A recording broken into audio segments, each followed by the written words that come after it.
Oi pessoal, hoje a gente vai ver aí o sistema digestório, certo? A gravação desse sistema foi nesse estilo em pé, devido às peças estarem nessa proporção. Então a gente vai ficar aí com essa gravação em pé, certo? Mas deu pra gente visualizar direitinho as localizações, os aspectos anatômicos, ok? Então vamos lá para o sistema digestório. Iniciando o sistema digestório agora, a gente vai visualizar a primeira parte do sistema digestório, que é a cavidade oral. Na cavidade oral a gente vai ter aqui os dentes, né, que iniciam o processo de mastigação. Nós também vamos ter as glândulas responsáveis pela produção de saliva, que inicia a digestão química devido à produção aí das enzimas, a pitialina, né, a amilase salivar, e também de sais que vão manter o pH ideal para o funcionamento dessa enzima. Nós vamos ter a presença da língua, que possui as papilas gustativas, que vão dar o sabor aos alimentos, e também tem o papel de deglutir o bolo alimentar. No momento em que esse bolo alimentar é deglutido, ele vai passar para a faringe, né, isso? E da faringe vai prosseguir para o esôfago, onde a gente pode visualizar aqui o órgão tubular do esôfago, certo?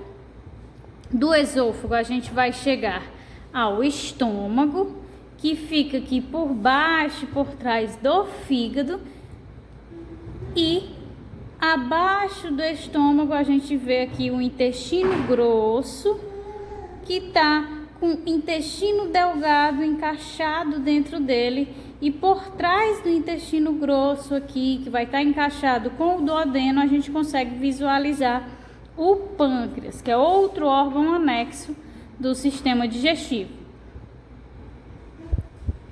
Então, nessa peça a gente consegue visualizar a disposição anatômica dos órgãos, né?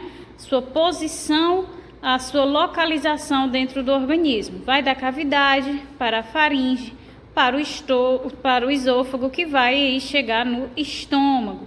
O estômago vai enviar o quilo, né? O quimo para o duodeno. O duodeno vai passar aqui por todo o intestino delgado, que está encaixado no intestino grosso.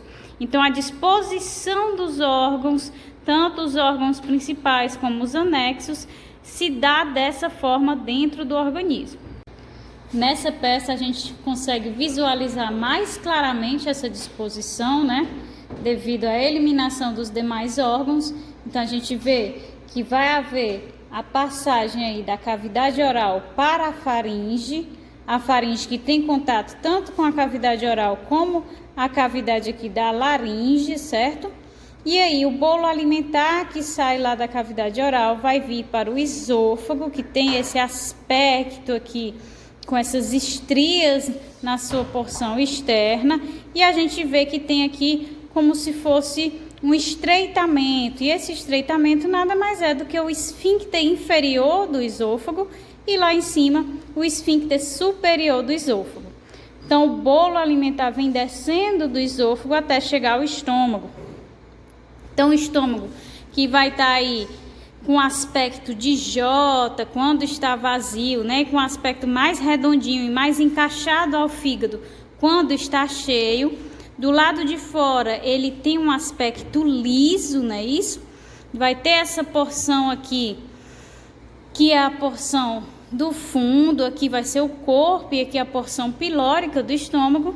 E a gente tem aqui o corte desse estômago para poder visualizar as paredes internas do estômago, que são as paredes pregueadas, que são aquelas paredes que evitam aí o desgaste das células estomacais, que estão em constante contato com o ácido clorídrico, bem como com a pepsina, certo? Então, aqui no estômago a gente sabe que também vai ocorrer o processo de digestão química, e o bolo alimentar vai mudar de nome, e esse bolo alimentar vai passar a ser chamado agora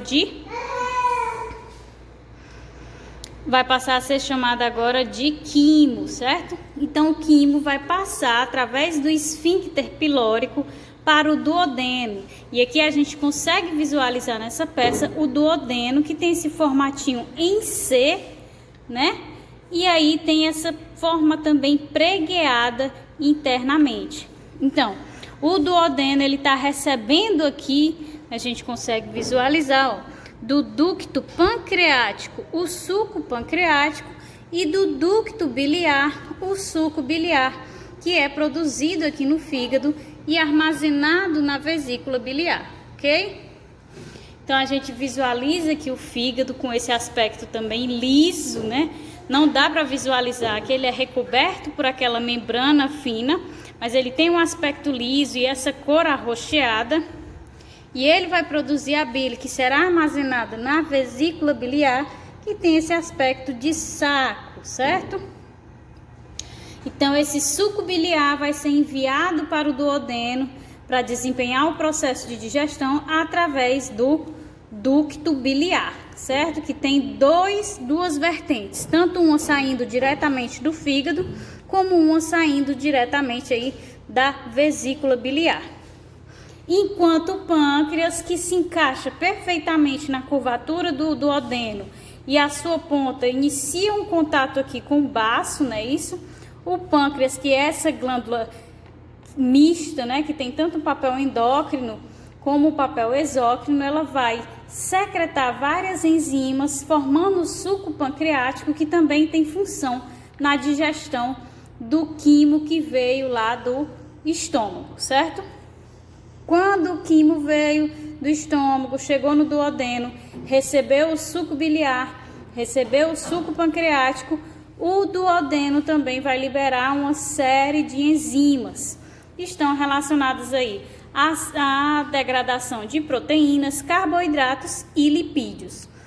Após esse processo de digestão química, né, que houve a participação de enzimas, esse quimo vai passar a ser chamado agora de quilo e vai poder ser então encaminhado ao restante do intestino delgado, porque a primeira porção do intestino delgado é o duodeno e as duas outras porções são o jejuno e o íleo, certo?